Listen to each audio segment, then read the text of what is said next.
Yesus, Yesus, terima kasih karena anugerah-Mu buat hidupku sekarang.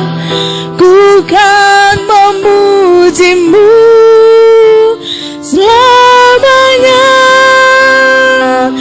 Ku kan memuji-Mu selamanya. Ku kan memuji-Mu selamanya. Bapa, kami berterima kasih buat anugerah-Mu kami boleh ada di tempat ini Tuhan.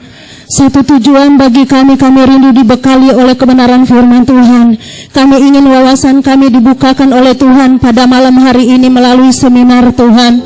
Oleh sebab itu Engkau memberkati ketiga narasumber yang akan menyampaikan seminar malam hari ini dengan hikmat dan pengurapan yang baru, sehingga mereka pun juga akan membagikan sesuatu yang baru bagi kami Tuhan. Dan kami rindu Tuhan, Engkau bekerja di tempat ini Tuhan, Engkau berkarya bagi kami di tempat ini Tuhan, sehingga kami akan diberkati Tuhan.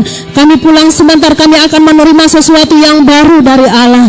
Oleh sebab itu kami mohon perlindungan kuasa darah Yesus Kristus membentengi kami di tempat ini dengan malaikat Tuhan. Segala strategi pekerjaan kuasa kegelapan apapun juga bentuknya, dari mana asalnya, yang akan mengganggu konsentrasi kami di saat kami duduk diam mendengarkan firman Tuhan, di dalam nama Tuhan Yesus Kristus kami ikat, patahkan, kami hancurkan kuasanya di dalam nama Tuhan Yesus Kristus. Darah Tuhan Yesus yang berkuasa, kami percaya hadirat Allah ada di tempat ini, siap memberkati kami semua. Di dalam nama Yesus Kristus kami mengucap syukur dan berdoa. Haleluya, amin.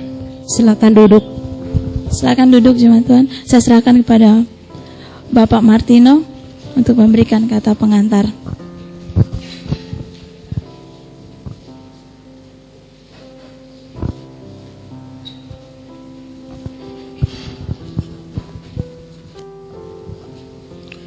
Puji nama Tuhan, Shalom.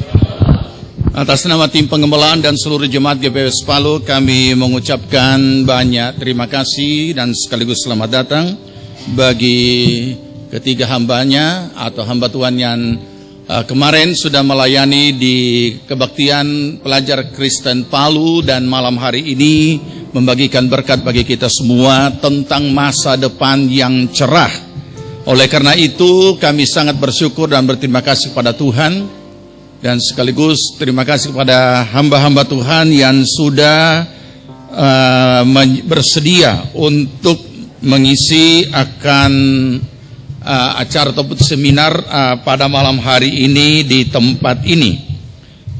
Saudara yang dikasihi Tuhan, sebelum kita menerima kebenaran firman Tuhan maupun juga sekaligus pengalaman-pengalaman iman bersama dengan Tuhan di dalam menjalani kehidupan, maka dalam saat ini saya memberikan satu pengantar bagi kita semua sehingga kita dapat memahami dengan baik selanjutnya para pembicara yang akan menyampaikan apa yang menjadi pengalaman iman mereka di dalam menjalani kehidupan menuju masa depan. Olehnya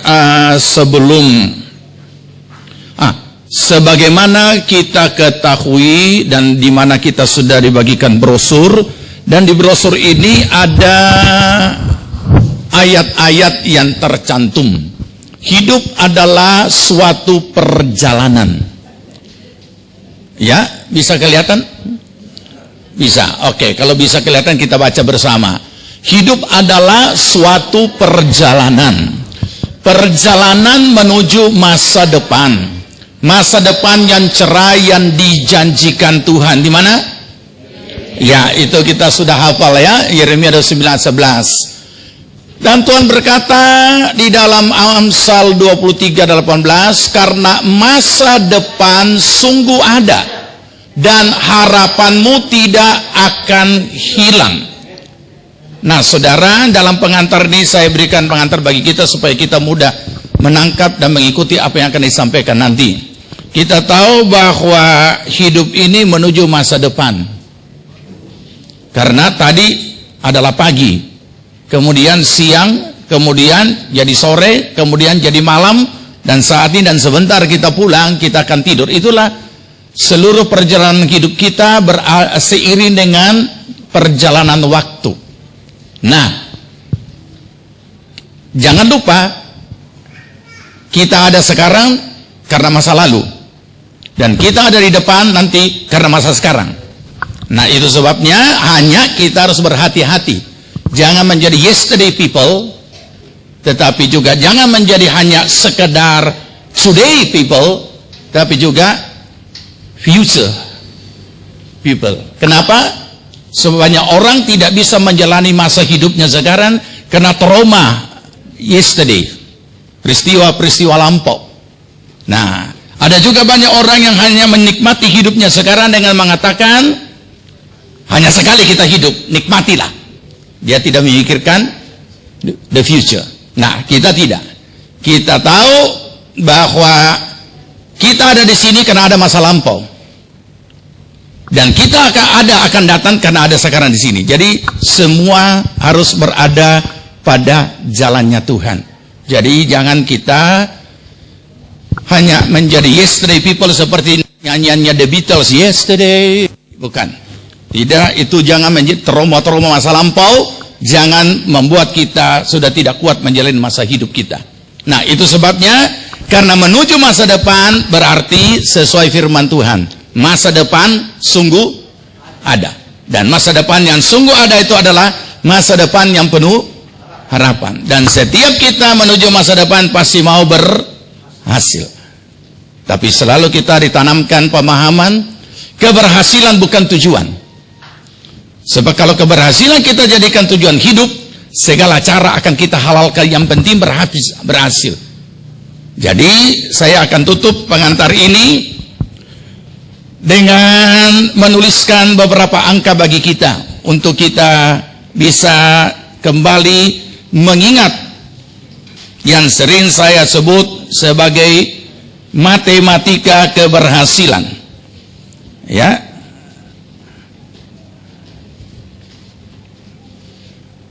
Sebentar.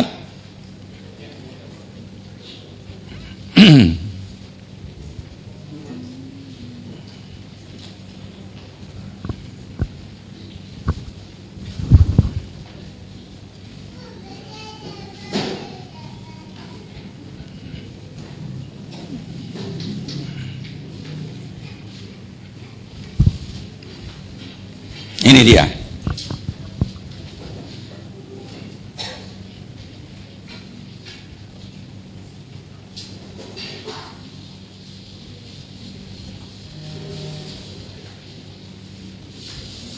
Oke.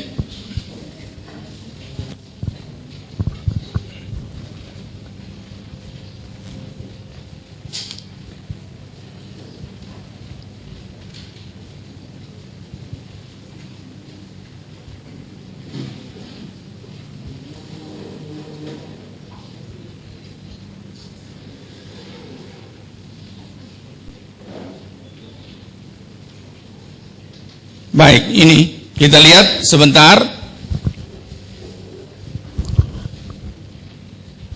Mengapa saya selalu mengingatkan kepada kita tentang matematika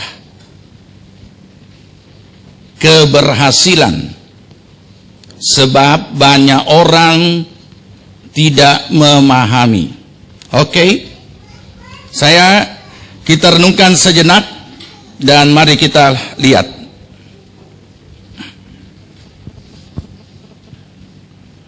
(27 ditambah 15 berapa? 42. Kita kembali yang paling kecil. 2 dikali 6 sama dengan 12. 42 dengan 12 sering disebut sebagai apa? Hasil. Kenapa ada 42? Hasil dari 27 15.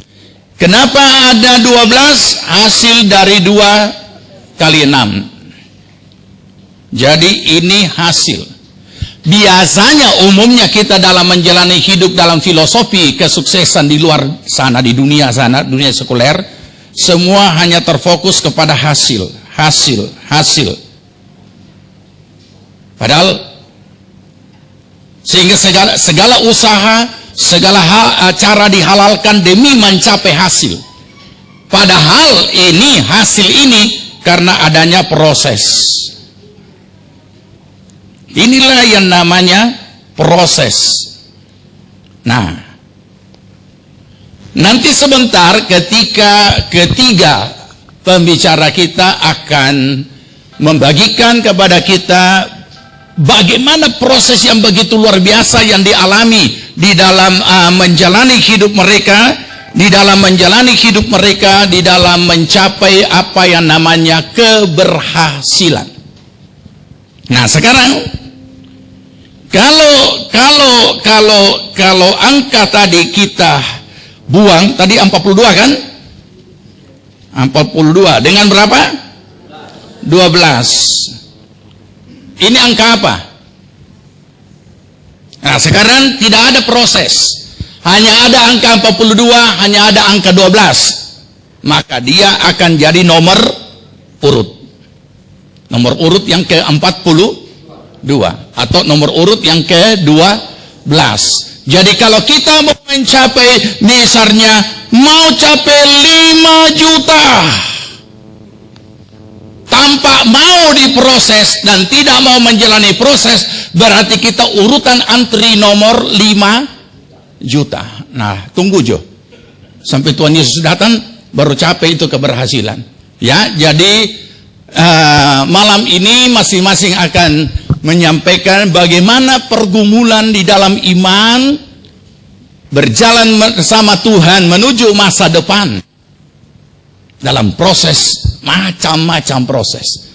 Dan untuk itu saya persilakan kepada moderator untuk memperkenalkan pembicara, dan sekaligus selanjutnya saya serahkan ini pengantar bagi kita semua supaya kita dapat memahami. Terima kasih. Tuhan Yesus memberkati. Terima kasih kepada Bapak Pendeta R.F. Martino yang telah memberikan kata pengantar.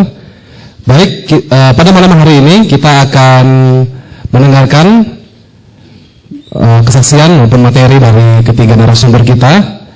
Ada 3 narasumber kita pada malam hari ini. Baik, saya akan panggilkan dan saya akan perkenalkan. Yang pertama adalah Bapak Melki Tako SE. Kepada Bapak Melki Tako disilakan menempati tempat. Mari kita berikan aplaus yang meriah.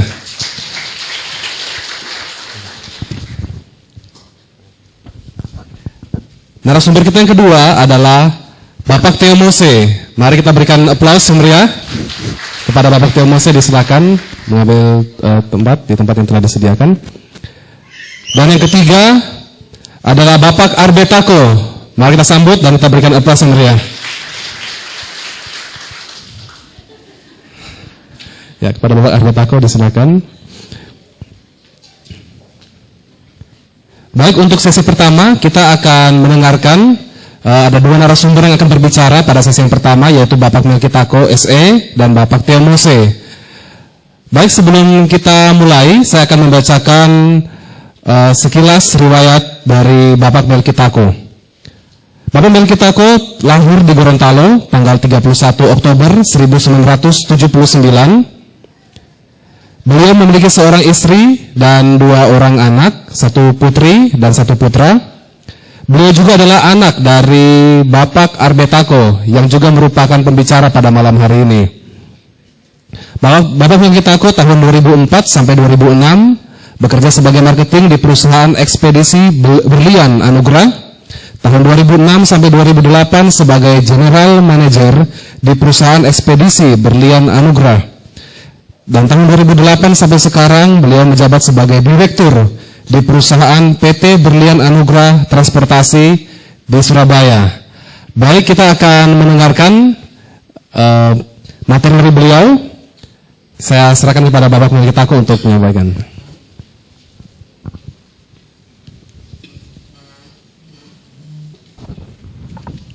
Tes, baik. Terima kasih.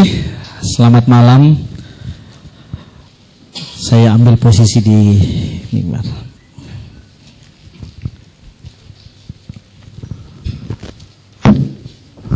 Baik, terima kasih. Salam sejahtera untuk kita semua.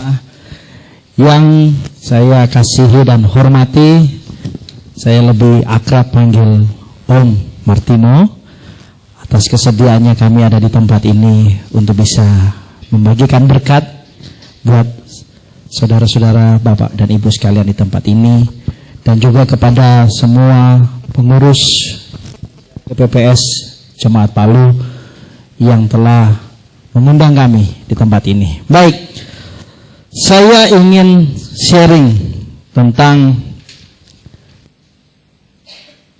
kisah bagaimana meraih masa depan. Umur saya masih 34 tahun. Ya, saya bersyukur di usia saya sangat berterima kasih sama Tuhan. Di usia yang saya anggap ini sangat muda, saya bisa mendapat kesempatan memimpin satu perusahaan dengan banyak tantangan yang saya harus hadapi sebagai orang muda. Sebagai orang muda, dikatakan tadi di ayat yang pertama di atas, Yeremia 29 ayat 11, hidup adalah perjalanan menuju satu tujuan, masa depan yang dijanjikan Tuhan. Bicara tentang perjalanan berarti ada satu hal yang harus saya lakukan, yaitu melangkah maju ke depan. Saya dilahirkan bukan dari keluarga berada. Saya umur 3 tahun keluar dari namanya kota Gorontalo. Mungkin kalau lihat di peta kota Gorontalo itu hampir sudah tidak ada. Sudah agak susah orang cari. Setiap di sekolah tanya, kamu lahir di mana? Gorontalo. Di mana itu Gorontalo? Saya bilang, masih di Indonesia, Bu. Umur 3 tahun saya berangkat dengan orang tua saya. Saya belum tahu apa-apa, merantau ke Surabaya. Jakarta waktu itu, tinggal di satu rumah yang beralaskan hanya ranjang besi, orang bilang. Ranjang besi, tidak pakai kasur. Hanya beralaskan triplek. Itu memori saya masih kuat sampai hari ini. Sampai hari, dan saya cerita sama anak-anak saya. Perjalanan yang sungguh saya rasakan,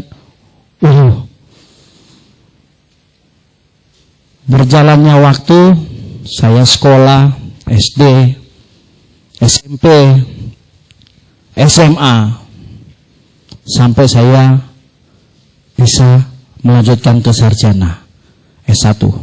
Nah, setelah saya lulus SMA, saya masuk di bangku kuliah. Bangku kuliah, saya bersyukur, terima kasih sama orang tua, saya bisa kuliah. Teman-teman, banyak teman-teman gereja, teman-teman mereka keluar sekolahnya di luar negeri, di mana-mana. Saya, ya kuliah untung bisa kuliah aja sudah syukur. Oke. Pulang kuliah, saya harus membantu orang tua. Karena Pak Arbet waktu itu baru mencoba untuk berwira swasta. Jadi tidak ada pegawai.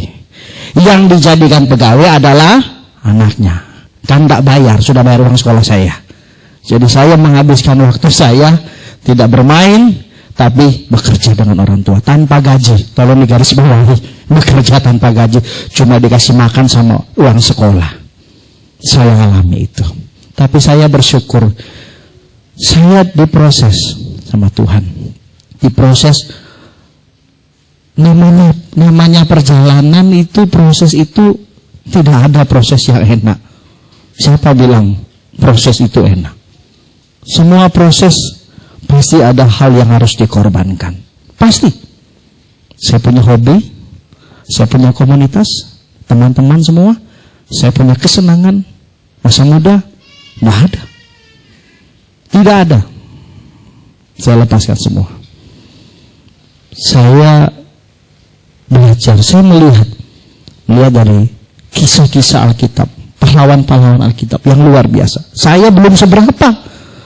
Saya mau lihat, kita melihat Daud. Ya, satu contoh kisah Daud. Di Gua Adulam, kumpul sama orang-orang bejat, orang-orang yang hidupnya tidak karuan. Tapi dia tidak memilih untuk jadi seperti mereka. Justru dia di situ dibentuk Tuhan. Saya pun di dalam bekerja, waktu usia masih muda, waktu sudah terjun, wah, saya ketemunya bukan sama orang-orang terpelajar. Saya ketemu sama namanya preman-preman, sinyo, mata sipit lagi. Saya ikut kerja ke pabrik-pabrik timbang barang, jadi kuli istilahnya, kasarnya begitu. Jadi kuli, terima barang, teli barang, yang mata sipit cuma saya, yang lain tak ada yang mata sipit. Jadi memang betul-betul saya kumpul sama preman, model preman. Tapi sampai hari ini tidak ada model preman yang saya bawa di sini. Dibentuk di mana Tuhan membentuk saya hari lepas hari. Kemudian tidak lepas daripada itu, saya pun, aduh, ini bagaimana? Ini kok begini? Ya, tapi saya mau setia. Saya mau setia sama Tuhan. Setiap hari Sabtu saya punya ibadah di gereja. Hari Sabtu itu kita nggak ada ibadah, kita ibadah hari Minggu. Hari Sabtu pulang, hari Sabtu kita ada kelompok sel. Habis pulang kelompok sel, tugas saya harus ke gereja.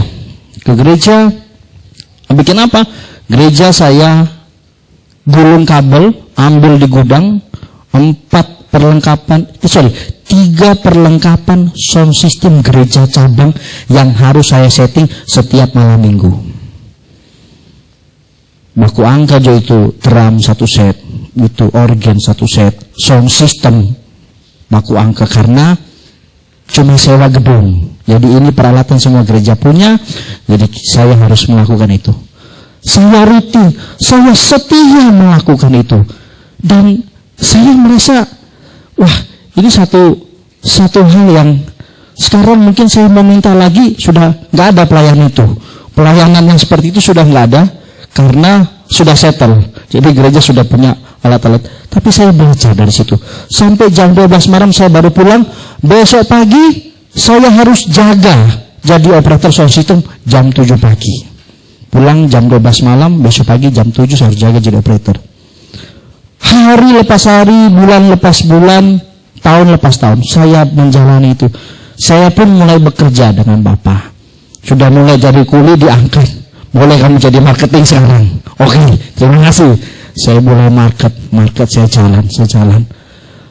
Saya lihat Tuhan itu nuntun saya. Saya lihat, saya ketemu dengan orang itu, orang lain bilang, kamu nih kacangan. Anak-anak kompetisi saya itu om-om, orang-orang yang lebih pengalaman, lebih bicara dengan dunia entertain. Waduh, saya apa yang mau di entertain, Pak? Saya nggak ngerti.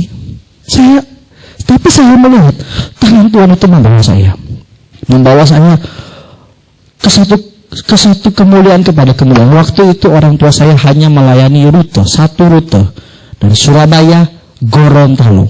Kami bekerja dalam bidang jasa transportasi, hanya melayani satu rute, Surabaya Gorontalo.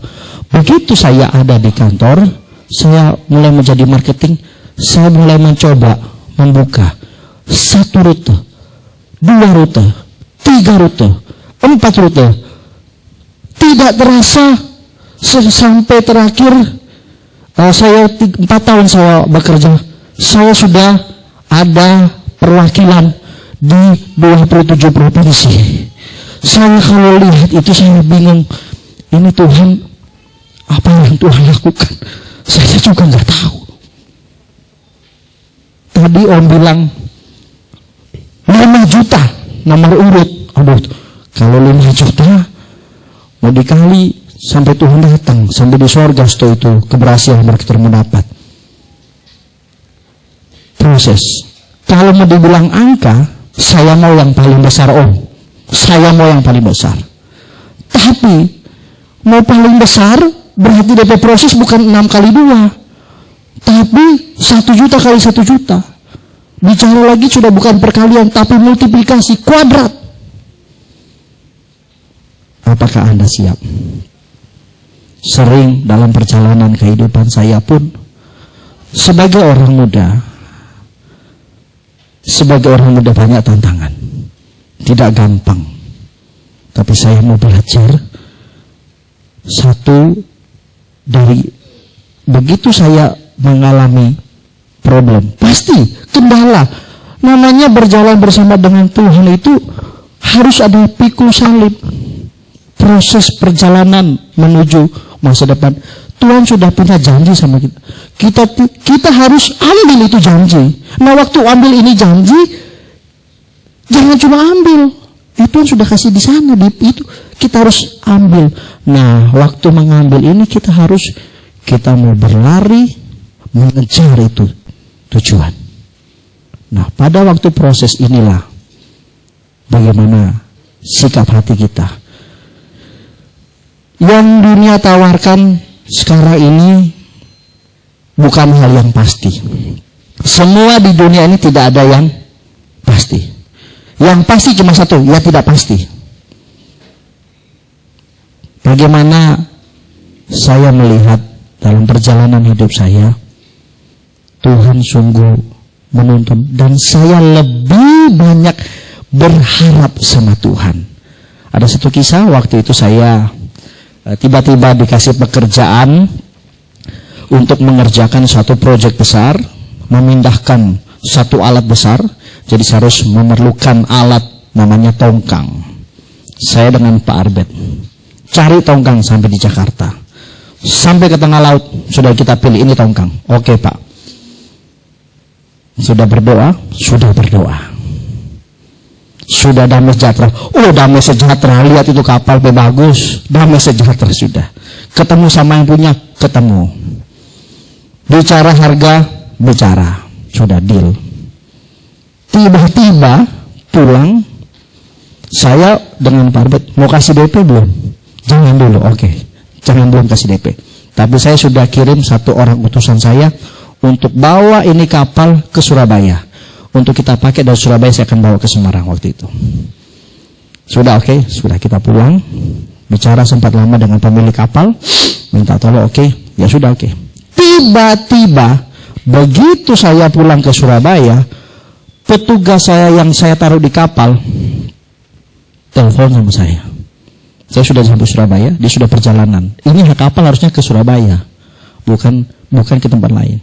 Dia telepon, Pak, ini yang punya kapal suruh saya turun tengah laut. Oh, saya bilang, Pak, kenapa turun di tengah laut? Dia rupanya tidak jadi berubah haluan. Yang tadinya sudah setuju, sekarang dia nggak setuju. Aduh, saya cuma, Pak, bagaimana? Saya bilang sama orang saya, ya sudah, kamu diturunkan di kota mana yang dekat, kamu pulang ke Surabaya. Dia nggak mau, Pak, suruh kasih saya suruh tengah laut. Ya kalau begitu, buang Johana di laut. Gak mungkin. Pasti minta dia kasih turun di darat sama kamu. Akhirnya negosiasi dia, karena dia mau pergi ke Sumatera. Wah, saya bilang, oke, cari tempat aja yang dekat. Tapi dia turun waktu itu di Jawa Barat. Dia sudah di pulau apa tuh, dia turun, dia naik, oke, dia pulang. Saya bicara Pak Arbet, Pak, ini bagaimana? Pak Arbet juga, siapa suruh ambil ini proyek? Saya cuma berharap waktu itu Pak Arbet dukung saya dalam doa, Pak. Pak Arbet cuma bilang, siapa suruh ambil ini proyek? Tapi saya dalam hati Tuhan, saya punya Tuhan. Saya andalkan Tuhan. Saya tidak mengandalkan manusia. Baik, Tuhan, saya berdoa. Saya minta pimpinan Tuhan. Nah, kadang-kadang di sini apa yang kita mau bukan Tuhan punya mau. Apa yang Tuhan mau kasih pasti yang terbaik. Ketemu 1-2 hari, selang 1-2 hari aja. Setelah 1-2 hari, saya tiba-tiba di SMS, Bapak perlu tongkang. Waduh, saya nggak tahu.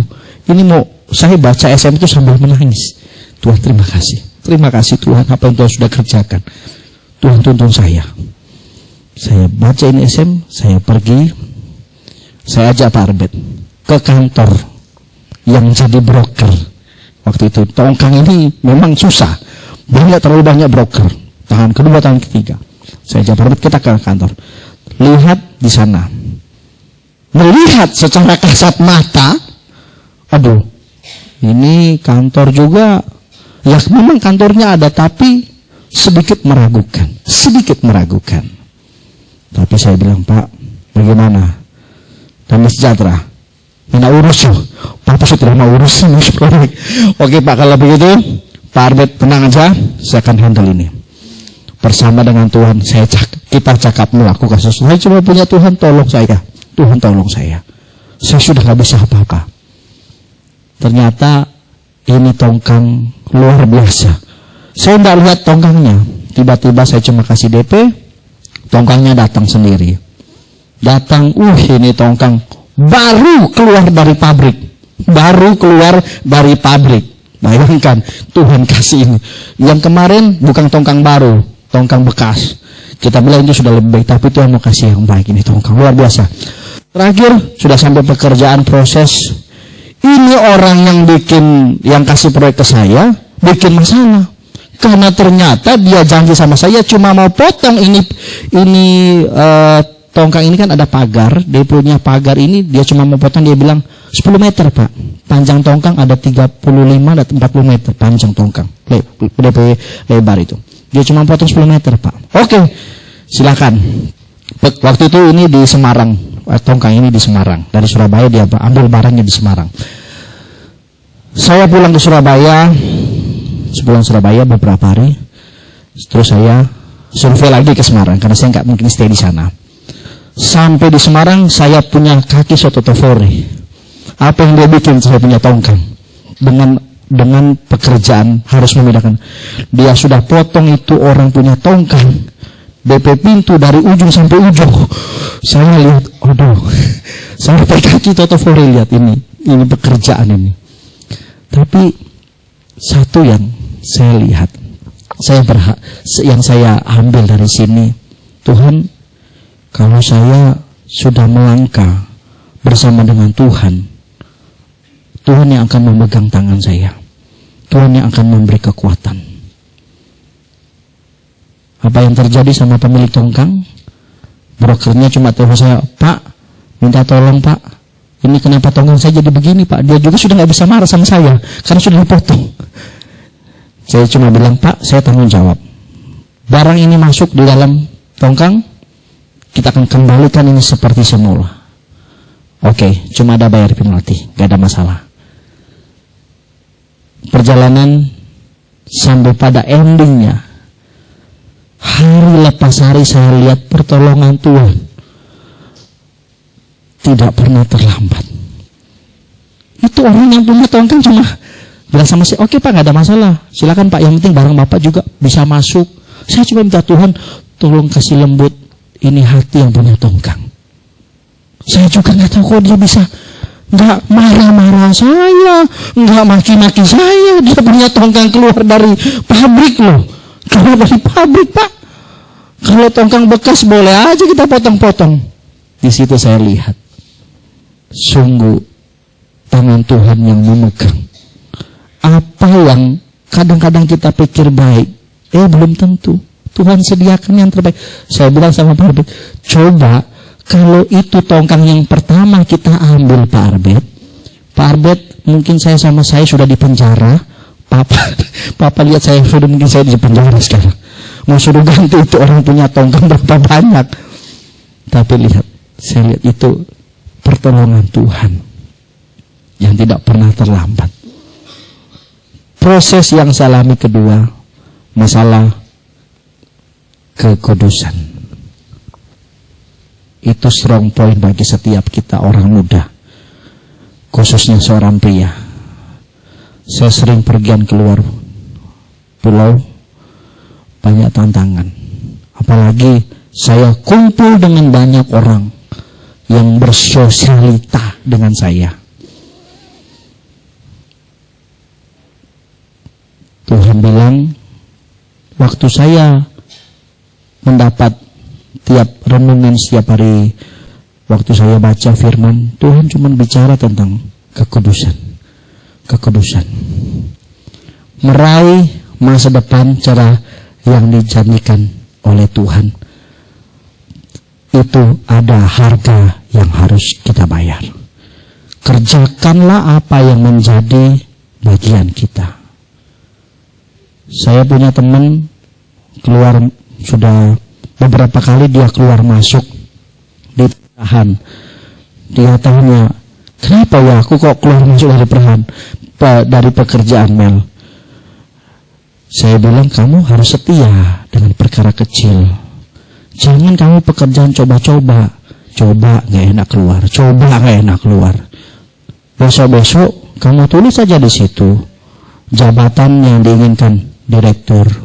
Kan paling enak jabatan direktur, nggak usah disuruh-suruh. Ada harga yang harus kita bayar. Mengenai kekudusan, saya berjalan, saya pun sampai hari ini terus menjaga. Karena perjalanan saya tidak berhenti di hanya nomor 42 tadi, hasil 42. Hasil yang mau saya kalau bisa berlipat-lipat, multiplikasi.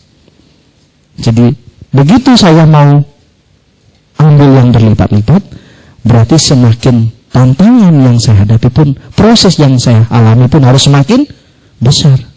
Mau jadi angka yang besar, tadi Om bilang, perkaliannya prosesnya harus nilai yang besar. Tinggal kembalikan ke saudara.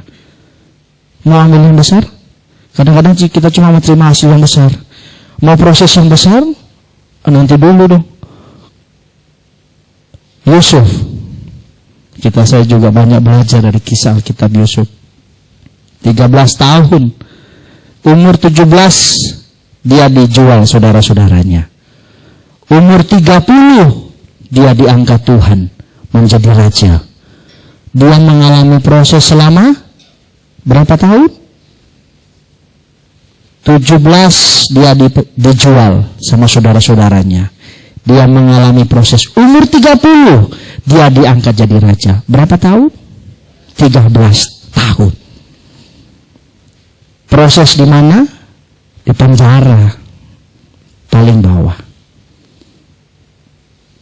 Kalau secara manusia dia sudah tidak kuat, saya yakin dia juga manusia. Tapi lihat orang yang mengandalkan Tuhan. Dia tidak berhenti hanya kepada sampai di penjara. Dia tahu masa depan yang dijanjikan Tuhan. Dia tahu. Kan dia dapat mimpi, dia bilang sama nanti satu saat loh, saudara-saudaraku akan datang sujud menyembah kepadaku. Kalau waktu dia di penjara, dia tidak mengandalkan Tuhan, dia mungkin sudah putus asa, sudah frustasi, mau jadi raja nggak Yesus waktu itu? Pasti tidak sampai jadi raja. Pasti masa depan yang dijanjikan Tuhan tidak akan dia dapatkan. Masa depannya sungguh ada, harapanmu tidak akan itu. Dia berharap sama Tuhan. Sampai hari ini pun saya mau hidup saya secara pribadi, saya mau Tuhan, aku mau ambil itu masa depan yang Tuhan sudah janjikan. Masa depan yang indah, yang luar biasa. Kadang-kadang kita ini manusia, ya, sering berpikir khawatir tentang masa depan. Ya, sering khawatir tentang masa depan, sering. Besok mau bagaimana ya? Tapi Tuhan bilang di firman, janganlah kamu khawatir apa yang akan engkau makan, minum, pakai. Sebab Bapamu di surga tahu apa yang kau perlukan. Bapa di surga tahu. Berarti Tuhan Yesus tahu nggak apa yang kita perlukan? Tahu? Tahu. Kita manusia sering khawatir untuk meraih masa depan. Iya enggak ya ke sana? Iya enggak sih ke sana? Justru kita tahu kelemahan kita. Kita tahu sampai di mana kekuatan kita. Kita tahu ketidakpastian. Justru di situ kita semakin mengandalkan Tuhan. Mengandalkan Tuhan. Sampai hari ini pun saya berjalan setiap hari. It's only hanya karena kemurahan Tuhan. Masa depan itu sudah pasti ada di depan. Tinggal bagaimana respon kita untuk mengambil itu bersama dengan Tuhan. Di dalam setiap proses saya bagikan sedikit. Janganlah takut. Saya boleh bacakan sedikit satu ayat saya dapatkan tadi. Janganlah takut sebab aku menyertai engkau. Janganlah bimbang sebab aku ini Allahmu. Aku akan meneguhkan, bahkan akan menolong engkau. Aku akan memegang engkau dengan tangan kananku yang membawa kemenangan. Satu masa depan yang penuh dengan kemenangan bersama dengan Tuhan. Bersama dengan Tuhan. Kiranya apa yang bisa saya sharingkan malam hari ini bisa menjadi berkat bahwa saya pun di usia muda saya mau terus berkarya. Masa depan saya masih panjang di depan. Masa depan saya masih panjang. Dan saya tahu ada masa depan yang luar biasa. Dan saya akan meraih ke sana bersama dengan Tuhan. Akan melewati semua yang tidak pasti ini bersama dengan Tuhan. Bersama dengan Tuhan. Saya masih ingat saya ada di kota ini waktu umur SMA kelas 2. Waktu itu saya menginjak kota Palu hanya transit. Tapi ternyata saya di kota ini saya dibaptis jauh-jauh dari sudah bekerja di Surabaya, tapi tidak baptis di sana, tapi baptis di Palu. Saya banyak belajar. Momentum waktu itu kehidupan rohani saya ada di kota Palu dan saya lihat. Jadi masa lalu yang Om bilang tadi, masa lalu itu janganlah masa lalu seburuk apapun itu tidak akan merubah masa depan yang Tuhan sudah janjikan buat kita. Kejadian-kejadian yang tidak sempurna yang terjadi dalam kehidupan kita itu tidak akan merubah masa depan yang Tuhan sudah janjikan buat kita. Yakinlah bahwa usia kita itu ada dalam pembuatan Tuhan. Umur 30 Tuhan bawa saya pelan-pelan naik. Mengenapi setiap rencana Tuhan. Saya bersyukur, saya tantang setiap orang-orang muda yang ada di tempat ini. Setiap orang-orang muda mungkin yang ada datang malam hari ini. Ayo, usia kita masih muda. Kita mau kerja apa buat Tuhan. Mau bekerja di dunia sekuler, lakukan itu dengan sungguh-sungguh. Jangan lakukan, kita ini bersaing dengan orang yang bukan orang yang biasa-biasa. Orang di luar sana itu hebat-hebat. Kita kadang-kadang anak Tuhan cuma mau berdoa. Ambil action. Ambil bagian kalian. Ambil bagian kita. Sebagai perusahaan dosa, jangan pernah kita takut untuk gagal. Jangan pernah kita takut untuk melangkah ke depan. Kadang-kadang kita takut. Kadang-kadang kita merasa bimbang. Tuhan bilang, jangan bimbang hatimu. Kadang-kadang kita takut. Lakukan lebih dari apa yang saya usahakan sejak saya muda. Saya datang ke kantor. Kantor saya buka jam 8. Saya datang ke kantor 7.45. Saya kadang-kadang malu. Ada beberapa staf saya jam 7.45 dia sudah datang. Bahkan lebih pagi, kadang-kadang lebih pagi daripada office boy. Bayangkan. saya harus mau dan harus mengusahakan, mengorbankan kesenangan saya.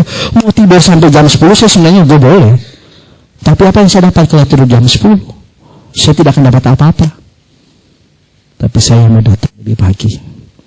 Pulang, saya bisa mau pulang jam 3 sore, gak ada masalah, Pak Arbet tidak marah. Saya mau pulang jam 3 sore. Tapi saya pulang jam 6. Setelah semua menyelesaikan pekerjaan, saya cek semua tim, bagaimana pekerjaan hari ini, apa yang saya bisa support buat mereka, saya bisa bantu buat mereka. Saya kerjakan dengan setia. Sampai hari ini, percayakan hal-hal yang baru. Kita mesti melakukan sesuatu yang lebih. Kalau enggak, forgetting lah. Jangan cuma kita pandai bermimpi, tapi kita tidak mau melakukan. Mimpi tinggal mimpi, dalam bilang. Tapi yang Anda harus kerjakan yang lebih untuk Tuhan. 13 tahun di penjara bukan waktu yang singkat. Bicara tentang ketekunan. Bertekun dalam hal yang kecil, Tuhan akan janjikan. Pasti, saya sudah melihat kok. Saya sudah alami. Dari hanya satu rute, Surabaya Gorontalo.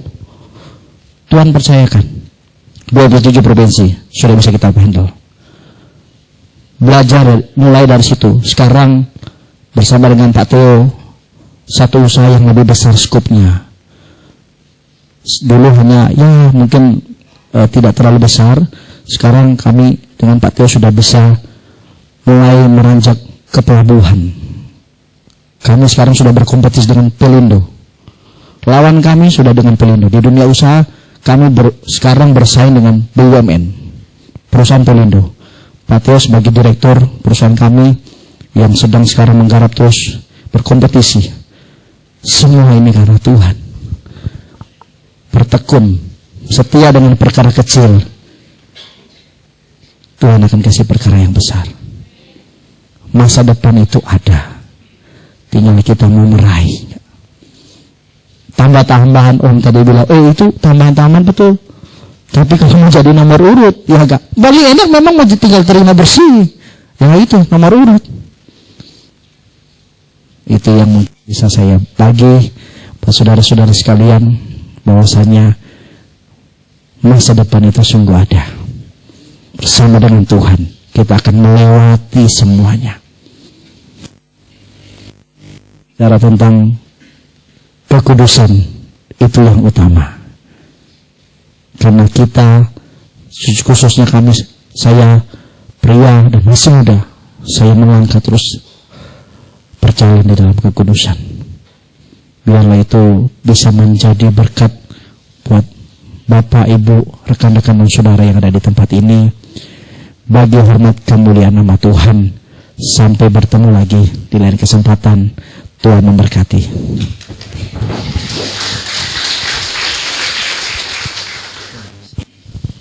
Di nama Tuhan, saya percaya kita semua diberkati. Amin. Baik, saya akan simpulkan apa yang tadi disampaikan oleh Bapak Melkitako. Untuk berhasil, kita harus bersedia melalui prosesnya. Dan jika kita dapatkan hasil yang lebih besar, kita harus siap diproses lebih besar juga.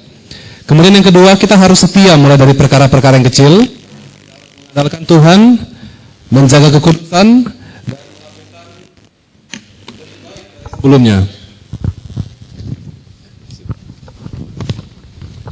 Yang ketiga, apa yang menurut kita baik belum tentu baik bagi Tuhan, tetapi apa yang Tuhan beri bagi kita itu pasti yang terbaik buat kita. Amin. Kemudian masa lalu yang buruk tidak akan mengubah masa depan yang penuh harapan yang telah Tuhan janjikan bagi kita semua. Baik, demikian apa yang dapat saya simpulkan dari yang disampaikan oleh Bapak Melkitako. Baik, kita akan mendengarkan narasumber kita yang berikutnya, yaitu Bapak Theo Mose. Saya akan membacakan riwayat dari beliau. Bapak Theo Mose lahir di Gorontalo tanggal 11 Februari 1955. Memiliki seorang istri, 2 orang anak, dan 1 orang cucu. Pada tahun 1973 sampai 1989, beliau bekerja sebagai karyawan swasta FA Ayula Gorontalo dan sebagai staf di PT Pelayaran Sumber Sakti Gorontalo. Tahun 1990 sampai 1996, beliau bekerja sebagai wira swasta yang bergerak di bidang jasa konstruksi dan travel agent. Tahun 1997 sampai 1999, beliau pindah ke Bandung. Tahun 2000 sampai tahun 2011, bekerja di perusahaan otomotif Kia Mobil Indonesia di Bandung. Dan tahun 2012 sampai sekarang, beliau menjabat sebagai Direktur PT Tinelo Lipu Anugrah, Direktur Utama PT Titiwan Labuan Anugrah, dan Direktur PT Sinar Kencana Wisata. Baik, kita akan mendengarkan kebenaran yang pada malam hari ini akan disampaikan oleh Bapak Tio Mose. Kita berikan kemuliaan untuk Tuhan.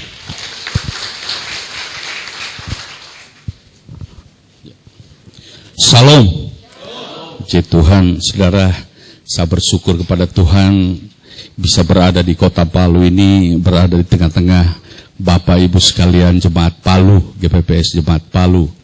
Ya, saya bersyukur karena saya ada sebagaimana saya ada malam hari ini. Itu semua bukan apa-apa kekuatan atau kemampuan saya, tapi semua itu karena kasih dan anugerah daripada Tuhan kita Yesus Kristus.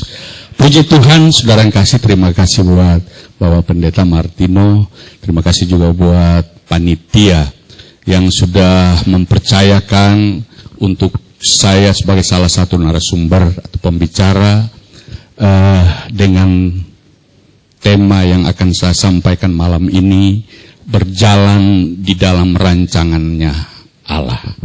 Saudara, tadi sudah disampaikan dalam riwayat hidup. Ya, saya ini adalah anak kedua dari 6 bersaudara. Ya. Ada 2 peristiwa di dalam hidup ini, di dalam perjalanan hidup saya yang sungguh sangat berkesan di dalam hidup ini. Yaitu yang pertama, pada tanggal 12 Desember tahun 1971. Itu adalah hari di mana orang tua saya atau bapak saya dipanggil pulang oleh Tuhan. Dan pada waktu itu sebagai tulang punggung keluarga, ya sudah hilang. Dan saudara yang kasih, pada waktu itu saya duduk di bangku SMEA. Ya, sekarang mungkin SMK atau sekolah menengah kejuruan. Dulu adalah SMEA negeri. Dan pada waktu itu, ya, saya setelah menyelesaikan atau tamat terpaksa, ya, saya tidak bisa melanjutkan ke bangku kuliah, ya, karena saya harus mengambil alih tulang punggung keluarga itu. Dan saya harus menyekolahkan 4 adik saya, karena ada kakak saya 1 yang baru mau masuk kuliah kedokteran di Makassar. Saudara, pada waktu itu, ya benar-benar saya tidak mengerti bagaimana nanti masa depan itu. Ya. Hal yang kedua, kalau tadi dilihat bagaimana di tahun 1996, ya, 97 saya keluar dari Gorontalo dan ke Bandung. Itu karena pada waktu di Gorontalo saya sedang menggeluti bisnis pada waktu jasa konstruksi dan travel agent, dan saya mengalami kebangkrutan. Peristiwa yang kedua ini saya harus hijrah ke Bandung, dan di sana saya mengawali hidup saya dari nol. Bagaimana saya pada waktu itu membawa anak saya berusia 3 tahun, tapi sekarang dia sudah kuliah, ya, di Maranatha Bandung. Bagaimana saya bisa membiayai istri anak saya. Saya suruh membuat istri saya kue. Saya menjual kue masuk dari kantor ke kantor dengan naik sepeda. Ya. Pada waktu itu saya benar-benar tidak tahu bagaimana masa depan itu. Tetapi saya bersyukur dengan dua peristiwa ini. Di sana saya banyak belajar tentang bagaimana kasih Tuhan itu yang luar biasa. Di sana adalah tempat perenungan. Di saat itu adalah saat pembelajaran bagi saya. Dan ternyata janji Tuhan itu ya dan amin. Tuhan bilang engkau akan menjadi kepala dan bukan ekor. Engkau akan naik dan bukan turun. Dan itu yang terjadi. Saudara, kalau tadi saya dengan teman-teman menuju ke Bukit Doa, ya, itu perjalanannya naik, saudara. Kalau orang dunia berkata, hidup ini seperti bola roda, sebentar di atas, sebentar di bawah. Itu bagi kita orang percaya tidak berlaku. Karena janji Tuhan adalah kita terus naik dan bukan turun. Kalau tadi perjalanan kita ke Bukit Doa itu adalah menuju naik. Saat kita naik itu, sering kita mengalami jalan datar, sering kita mengalami jalan yang turun. Tetapi percaya, itu bukan menuju kepada yang turun, tetapi dia tetap kepada tujuan yang naik sana. Engkau akan tetap naik. Kalau pada saat engkau berada di dalam posisi yang turun, itu berarti kamu sedang di dalam proses daripada Tuhan. Itu kamu sedang di dalam pembelajaran daripada Tuhan. Di saat itulah kamu bisa merenung betapa luar biasa Tuhan itu mengasihi kita, orang-orang yang percaya dan terus berharap kepada Dia. Amin. Saudara, next, ya. Yeremia tadi 29 dikatakan, sebab aku ini mengetahui rancangan-rancangan apa yang ada padaku mengenai kamu. Demikianlah firman Tuhan, yaitu rancangan damai sejahtera, bukan rancangan kecelakaan, untuk memberikan kepadamu hari depan yang penuh harapan. Ini saya imani. Hari depan itu dikatakan ada. Pada waktu saya berada benar di lembah, ya, proses pembelajaran, proses perenungan. Di sana saya belajar mengerti tentang kasih Tuhan luar biasa. Ya, dan kita harus melewati hal-hal itu dan Tuhan izinkan itu untuk supaya kita ini ya tetap naik kepada level selanjutnya. Berikut, Tuhan mempersiapkan saya dan saudara. Dikatakan kita ini buatan Allah yang diciptakan di dalam Kristus Yesus untuk melakukan pekerjaan baik yang Tuhan sudah persiapkan sebelumnya. Dan Tuhan mau kita ini terus hidup di dalam rencana Allah itu. Tuhan mempersiapkan kita. Berikut. Pertama, berbicara tentang kualitas hidup kita. Saya dan saudara sebagai orang-orang beriman, kita memiliki kualitas yang luar biasa. Kita ini adalah buatan Allah. Dan pemazmur katakan, ajaib kejadianku. Kalau kita tahu kita ini adalah buatan Allah yang diciptakan di dalam Kristus Yesus, saudara, kalau ada Tuhan mengizinkan untuk kita masuk di dalam proses pembelajaran, kita tetap tahu bahwa kita memiliki kualitas made in Allah yang tidak akan larut atau kalah di dalam masalah dan persoalan sesulit apapun.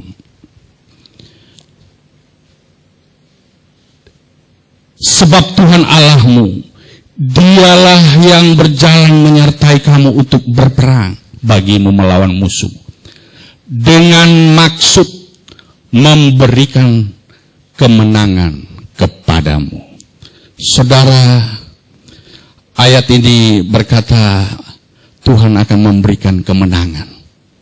Tetapi rupanya untuk memperoleh kemenangan ini, Tuhan bilang kita harus masuk di dalam peperangan. Tanpa lewat peperangan, saudara, kita tidak memperoleh kemenangan ini. Tetapi kita yakin di dalam berperang, Tuhan tetap menyertai kita. Ini adalah kualitas hidup saya dan saudara. Kita adalah orang-orang menang, tetapi kita menang di dalam peperangan-peperangan, dan Tuhan senantiasa menyertai kita. Yang berikut, Ayub katakan, karena ia tahu jalan hidupku, seandainya ia menguji aku akan timbul seperti emas. Kualitas hidup saya dan saudara adalah sebagai pemenang. Kita adalah orang-orang yang sangat berharga. Kita adalah emas, saudara. Tetapi emas itu dia harus melewati ujian seperti apa yang dialami oleh Daud, oleh Ayub, sehingga dia berani berkata, jikalau ia menguji aku, maka aku akan timbul seperti emas. Berikut, yang kedua, ayat tadi berbicara tentang tujuan Allah menciptakan saya dan saudara, yaitu untuk melakukan pekerjaan baik. Dan pekerjaan itu sudah Tuhan persiapkan sebelumnya. Yang ketiga, berbicara bagaimana kita untuk tetap berjalan di dalam rencana Allah. Saudara, Usia dikatakan dia diangkat menjadi raja di usia 16 tahun.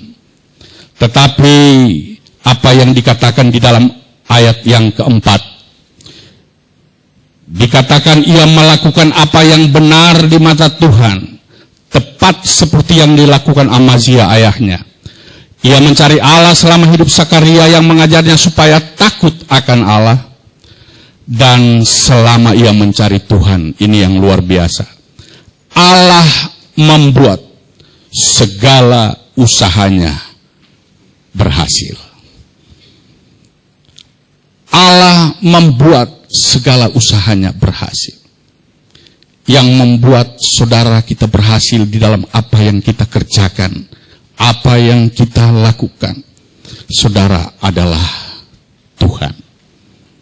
Tetapi ada bahagian yang harus kita kerjakan, yaitu dikatakan, takutlah akan Tuhan, hai orang-orang yang kudus, sebab tidak berkekurangan orang-orang yang takut akan Tuhan. Orang-orang yang takut akan Tuhan, hidupnya tidak pernah berkekurangan.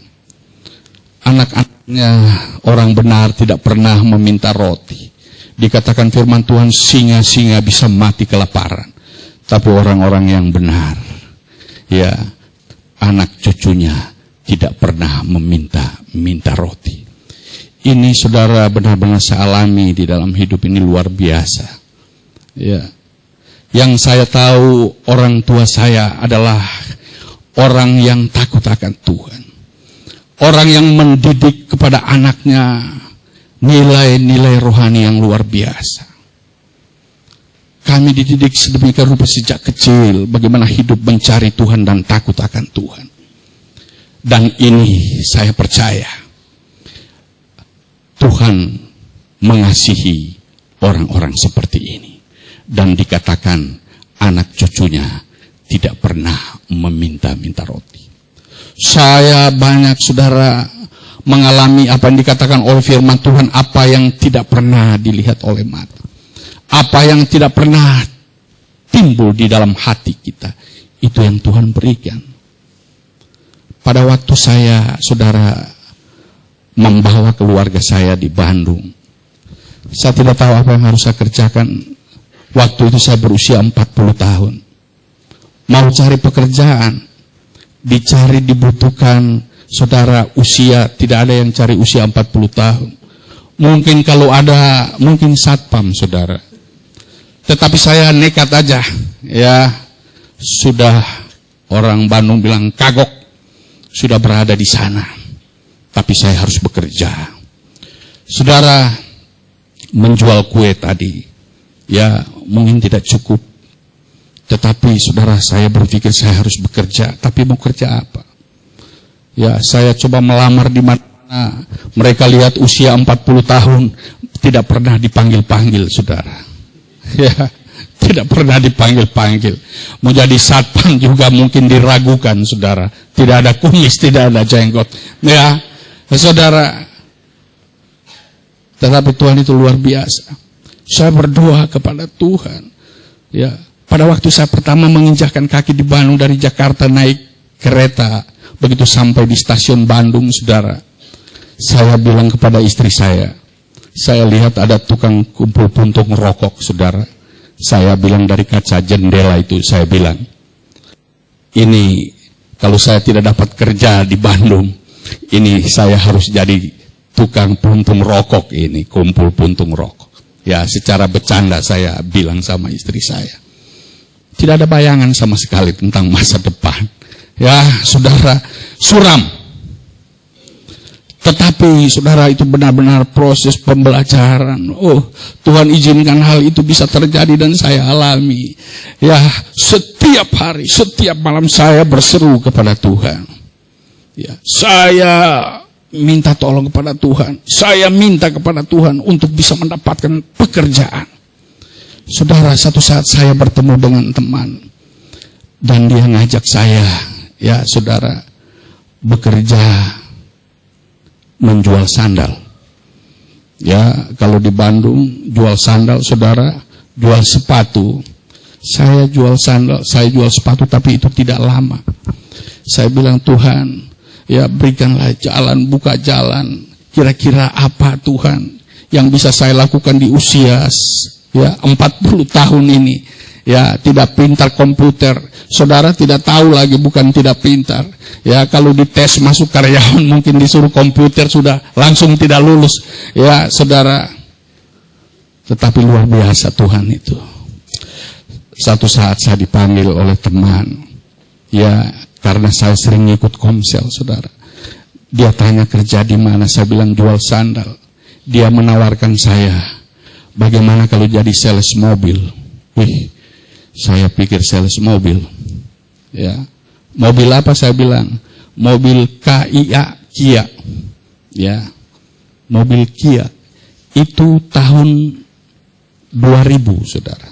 Saya ingat sekali Januari tahun 2000. Ya, saudara, mau jadi sales mobil Kia, saya ini mobil aja tidak ngerti, saudara. Ya, kalau naik mobil bannya bocor, saya tinggal mobilnya, saya minta tolong orang lain tolong ganti, saya tidak tahu. Apalagi mogok, mesin saya tidak mengerti. Sekarang saya mau jadi sales mobil, penjual mobil. Sudah usia 40 tahun, sales muda-muda semua. Ya, saya usia 40 tahun.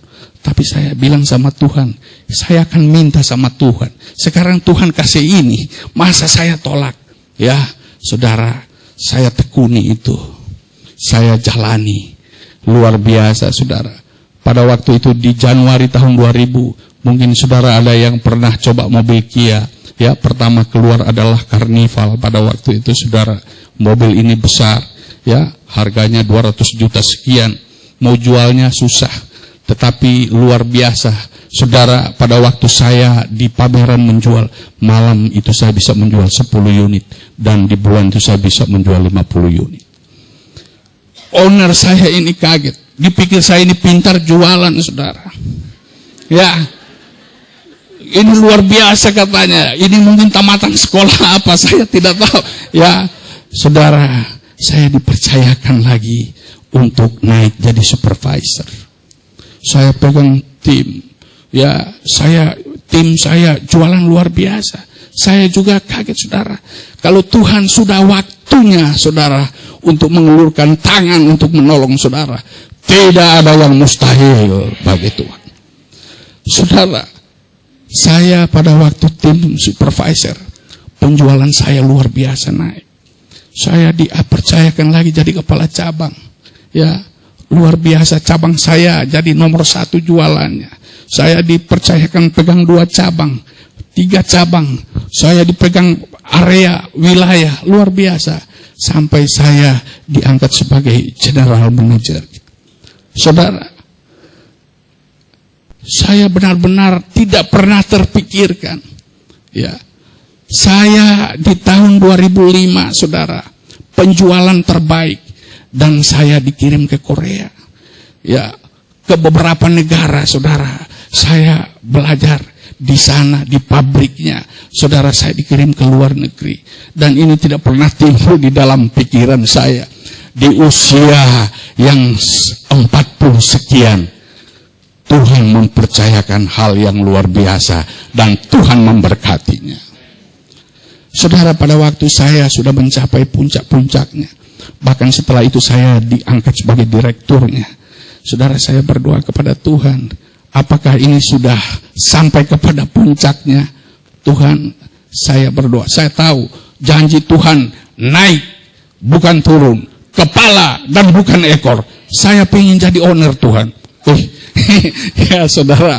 Tapi saya tahu Tuhan itu luar biasa. Mau jadi owner caranya bagaimana? Ya, saudara. Saya tanpa disangka-sangka Tuhan kasih jalan. Bertemu dengan teman-teman. Ngajak saya, kita buka usaha, jadi ikut saham di dalam, jadi owner di dalam, sekaligus pimpin ini perusahaan sebagai direktur di dalamnya. Sungguh luar biasa, kita beri kemuliaan bagi Tuhan. Ya. Orang yang takut akan Tuhan, itu diberkati oleh Tuhan. Amin, saudara. Bahagian kita yang berikut adalah mencari Tuhan seperti yang dilakukan oleh Uzia. Ya, singa-singa muda bisa meranak kelaparan, tapi orang-orang yang mencari Tuhan tidak kekurangan sesuatu yang baik. Banyak hal-hal yang baik yang bisa kita alami dalam hidup ini, saudara. Oleh sebab itu pada waktu saya diminta menjadi narasumber, saya berpikir, waduh, ini berhasil apa saya? Ya, tetapi saudara yang kasih dalam Tuhan Yesus Kristus, ya saya teringat pada waktu Tuhan menyembuhkan 10 orang kusta, kok cuma 1 orang yang balik, yang mau mengucap syukur dan berterima kasih. Tuhan tanya mana yang ke-9? Ya, kok cuma 1? Saya tidak mau masuk dalam bilangan yang 9. Saya mau masuk di dalam bilangan yang pertama itu. Selalu mengucap syukur, membagikan berkat. Apa yang saya sudah alami, saya akan bagikan kepada orang lain. Amin, saudara. Yang berikut adalah seringkali kita sampai kepada hal-hal seperti ini. Ya, saudara, dikatakan setelah Uzia menjadi kuat, ia menjadi tinggi hati. Sehingga ia melakukan hal-hal yang merusak. Ia berubah setia kepada Tuhan Allah. Saudara, seringkali inilah yang menjadi kegagalan-kegagalan. Bagaimana kita bisa mau terus berjalan di dalam rancangan Allah bersama dengan Tuhan. Seringkali kita berhenti di saat-saat kita di dalam zona-zona kenyamanan. Di saat kita sudah mulai terlelap dengan berkat-berkat daripada Tuhan. Seringkali kita mulai berubah setia. Seringkali kita mulai melupakan Tuhan. Saudara, inilah seringkali yang mau menjadi kegagalan. Tetapi percaya saudara, tujuanmu itu pasti adalah masa depan yang penuh harapan.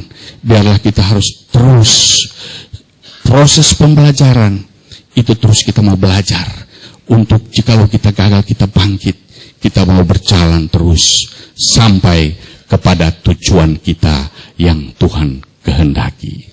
Hal yang berikut adalah kesimpulan untuk kita tetap berjalan di dalam rancangan Allah. Biarlah kita mau tetap hidup di dalam kebenaran, hidup di dalam ketaatan, dan takut akan Tuhan, senantiasa mencari Tuhan. Terus, jangan pernah menyerah dengan kegagalan, masalah, persoalan, sebab semua itu adalah proses untuk kita sampai kepada tujuan yang Allah kehendaki. Saudara pernah melihat katak? Katak itu yang masuk ke dalam lumpur. Kenapa dia tidak bisa tenggelam di dalam lumpur? Setelah katak itu tahu dia akan tenggelam, apa yang dia lakukan? Dia harus melompat. Melompat masuk juga ke dalam lumpur. Dia tahu sebentar dia akan tenggelam, dia melompat lagi. Saudara, kalau dia tetap bertahan dan menyerah, maka dia akan tenggelam di dalam lumpur itu. Saya dan saudara seperti ini. Ya, jikalau kita di dalam masalah persoalan, jangan kita pernah menyerah, tetapi kita tetap bangkit. Ya, kalau kita berada di bawah, itu berarti kita sedang diproses oleh Tuhan untuk kita mau bangkit, naik kepada level selanjutnya. Yang berikut adalah, ini yang penting, tujuan Allah menciptakan saya dan saudara untuk kita supaya bisa menjadi berkat. Diberkati untuk menjadi berkat. Seperti apa yang pembicara pertama katakan tentang Yusuf. Kalau Yusuf sudah berhenti di penjara, maka ini, saudara, dia tidak bisa raih. Ini adalah janji Tuhan kepada Yusuf. Kalau Yusuf hanya berhenti di rumahnya Potifar, sudah zona nyaman orang yang dipercaya di rumahnya Potifar, maka berkat ini dia tidak akan alami. Tapi maksud Tuhan dan rancangan Tuhan kepada Yusuf bukan sampai di rumah Potifar, bukan hanya sampai di penjara, tetapi ini adalah rancangan Allah untuk memberkati dan memelihara hidup suatu bangsa yang besar. Kalau Tuhan menghendaki Bapak Ibu, Tuhan mau tempatkan dimanapun, sebagai pekerja, sebagai pengusaha, apapun itu, Tuhan mempunyai rancangan-rancangan yang indah, pekerjaan yang baik. Di dalam dan melewat hidupmu, nama Tuhanlah yang akan dipermuliakan. Jadi berkat bagi orang lain. Oleh sebab itu kata Rasul Paulus, tetapi jika aku harus hidup di dunia ini, itu berarti bagiku bekerja untuk memberi buah. Jadilah berkat bagi orang lain, supaya lewat hidupmu, ya, nama Tuhan yang dipermuliakan. Saya selalu katakan, tidak perlu kita menjadi orang terkenal, ya, tetapi lewat hidupmu, nama Tuhanmu lah yang dikenal. Lewat hidupmu itulah nama Tuhanlah yang dipermuliakan. Amin. Saudara yang kasih, saya akan akhiri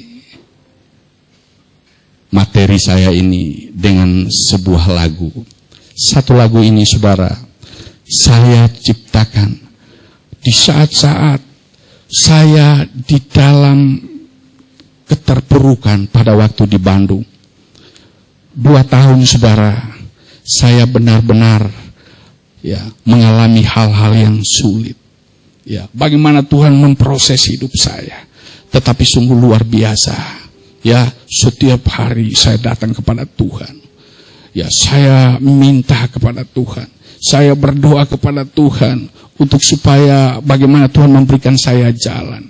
Di saat saya dalam kebimbangan, Tuhan membimbing, menuntun saya kepada jalan yang pasti, yaitu rancangan masa depan yang penuh dengan harapan. Satu lagu ini saudara saya akan nyanyikan buat saudara kiranya bisa menjadi berkat.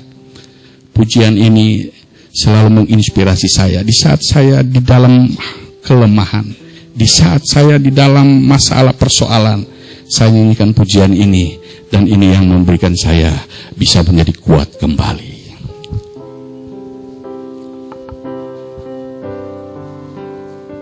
Saat ku lemah, Yesus kuatkanku. Di saat susah, Dia hiburkanku.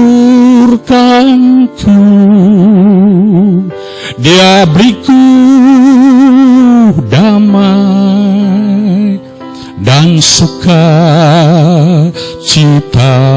tuh beroleh hati yang baru. Saat ku takut, Dia menjagaku. Di saat bimbang, Dia beriku jalan. Dia bimbing aku dan tuntun aku tuh beroleh jalan yang pasti. Percaya kepada Yesus dengan segenap hati, berseru kepada Yesus, Dia akan menolong dengan kasih dan kuasa-Nya. Dia menjamahku, hanya Yesus sumber hidupku.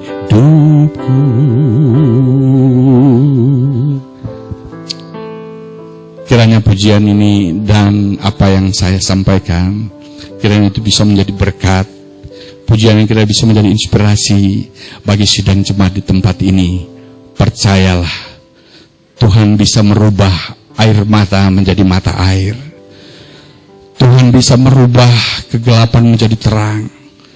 Kalau saudara saat ini mungkin berada pada posisi yang sedang turun, itu bukan berarti hidupmu lagi turun, tetapi itu adalah proses yang Tuhan izinkan untuk kita alami, di mana saatnya Dia tetap akan mengangkat kita menuju kepada tujuan, yaitu hidup masa depan yang penuh dengan pengharapan. Amin. Tuhan memberkati. Selamat malam.